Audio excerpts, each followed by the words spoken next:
मित्रांनो, पुस्तकं किती सुंदर असतात ना. ते आपल्याला प्रत्येक वेळी काही ना काही नवीन सांगतातच. एखादं पुस्तक आपण पुन्हा जर वाचलं तर पुन्हा आपल्याला त्यामधून काही ना काही नवीन मिळतोच.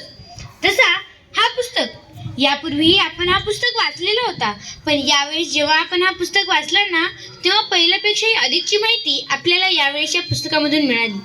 पुस्तकाचे नाव आहे घडणाऱ्या मुलांसाठी. लेखकाचे नाव आहे प्रवीण दवणे.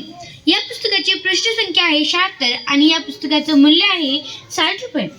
मित्रांनो, या पुस्तकाचं मुखपृष्ठ जेव्हा मी बघितलं ना, तेव्हा तर मला फारच आवडलं, कारण की या पुस्तकाचं मुखपृष्ठ एवढं सुंदर आहे. एक बाळ आकाशामध्ये उंच भरारी घेत आहे असे या पुस्तकाचं मुखपृष्ठ दिसत आहे. हे मुखपृष्ठ जेव्हा मी बघितलं ना, तेव्हा मला वाटलं आपणही अशीच अनेक पुस्तकं वाचून उंच भरारी घ्यायला पाहिजे आकाशामध्ये. या पुस्तकाच्या मलपृष्ठावर चित्र तर नाही, पण मला मलपृष्ठही फारच आवडलं. या पुस्तकामध्ये एकूण 11 पाठ आहेत. ते म्हणजे पहिला पाठ आहे उगवणारा दिवस उमलणारी हवा. दुसरा आहे तुमचे मित्र तुमचे भविष्य. तिसरा आहे पंख शब्दाचे वेळ वाचनाचे. चौथा आहे मैदाने बनवत आहेत. पाचवा आहे छंद छंदाचा. सहावा आहे आयुष्याच्या प्रवासात प्रवास आवश्यकच. सातवा आहे गुणवत्ता परीक्षेतील आयुष्यातील. आठवा आहे कुतूहलाचा तिसरा डोळा. नववा आहे व्यक्तिमत्वातील श्रीमंतीचा. 10वा आहे प्रार्थना जीवन शुद्ध करणारी गंगा. आणि 11वा आहे कोण होणार मोठेपणी. असे 11 पाठ या पुस्तकामध्ये दिलेले आहेत. आणि मित्रांनो, एक सांगू का, हे 11ही पाठ विद्यार्थ्यांना घडवणारे असे आहेत. ज्या विद्यार्थ्यांना घडायचं आहे ना, त्यांनी हे पाठ नक्कीच वाचावा, कारण की हे पुस्तक नक्कीच वाचावा, कारण की यातील प्रत्येक पाठ अतिशय महत्त्वाचा आहे, विद्यार्थ्यांना घडवणार आहे. मित्रांनो, या पुस्तकामध्ये मला असं कळालं, आपलं पाय जर एखाद्या विद्यार्थ्याला लागला किंवा एखाद्या व्यक्तीला जर लागला तर आपण लगेच त्याच्या पाया पडतो. तसंच आपण या धरतीला धरती माता म्हणतो आणि आपण रोज याच्यावर चालतो, बागडतो, आपला पाय तर हिला लागतोच ना. तर सकाळी उठल्यानंतर आपण एकदा तरी या मातेला वंदन करून या धरती मातेवर पाय ठेवायला पाहिजे, असं मला या पुस्तकातून कळालं.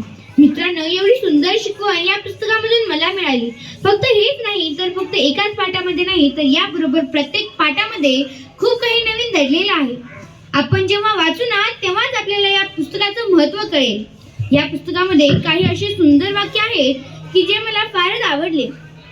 ज्यांना या जगात जन्माला येऊन या जगाविषयी कुतूहल नाही, ती अखंड बोगदातच जगतात. मित्रांनो, हे किती महत्त्वाचं वाक्य आहे ना. आपण जन्माला तर आलो, पण आपल्याला या जगाचं कुतूहलच नाही, ही किती लाजिरवाणी गोष्ट आहे. म्हणून आपल्याला या जगाचं कुतूहल असायला पाहिजे. फक्त हे एकच वाक्य नाही, तर याबरोबर मला खूप काही वाक्य आवडले. ते म्हणजे ज्यांना नवं काही पाहण्याची सतत इच्छा आहे, अशी कुतूहल असणारी मनच आपल्या हृदयात नवं काही भरून घेतात. मित्रांनो, जर आपल्याला कुतूहल असेल तरच आपण खूप काही शिकू शकतो आणि नवनवं आपल्या ओंजळीत भरून घेत असतो. आपली जर ओंजळ रिकामी जर असेल तर आपण हे जाणून घेतलं पाहिजे की आपल्याला कुतूहलच नाही. म्हणून आपल्याला कुतूहल असायला पाहिजे आणि आपण प्रत्येक अनुभवातून खूप काही शिकून घेतलं पाहिजे. अनुभवाचं दप्तरही असंच भरायचं असतं. वेचून जगातलं सौंदर्य उत्सुकतेने पाहायचं असतं. बघा बरं मित्रांनो, ह्या वाक्यामध्येही अनुभवाचा उल्लेख केलेलाच आहे. आपल्याला अनुभवाचं जे दप्तर असतं ते असंच भरायचं असतं. आपल्याला कुतूहल असायला पाहिजे आणि आपली ओंजळ कधीही रिकामी असायला नाही पाहिजे. फक्त हेच पुस्तक नाही मित्रांनो, तर मी प्रवीण दवणे सर आणि माने सरांचे फार आभार मानते. प्रवीण दवणे सरांचे यासाठी की त्यांनी हे पुस्तक लिहिलं आणि विद्यार्थ्यांना घडणारं अतिशय सुंदर असं पुस्तक.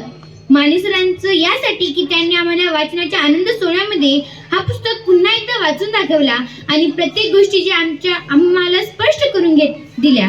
म्हणजे यामध्ये जे काही अवघड शब्द आले होते ते आम्हाला अतिशय छान पद्धतीने सरांनी आम्हाला समजून सांगितले. म्हणून मी माने सरांचे व प्रवीण दवणे सरांचे फार आभार मानते.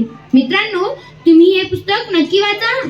तुम्हाला वाटेल मी तुम्हाला सांगितलं म्हणजे तुम्हाला यातलं प्रत्येक काही कळालं, पण खरं सांगू का, मी यातलं फक्त सारं सांगितलेलं आहे. तुम्ही जेव्हा हा पुस्तक वाचाल ना, तेव्हा तुम्हाला या पुस्तकाची मज्जा कळेल. आणि खरंच या पुस्तकामुळे शैक्षणिक बाबतीत तर नाही, शैक्षणिक बाबतीत तर होईलच, पण तुमचे जे विचार असतील त्यामध्ये वाढ होईल, तुमच्या विचारांमध्ये भर पडेल या पुस्तकामुळे. म्हणून हे पुस्तक नक्कीच वाचा. धन्यवाद.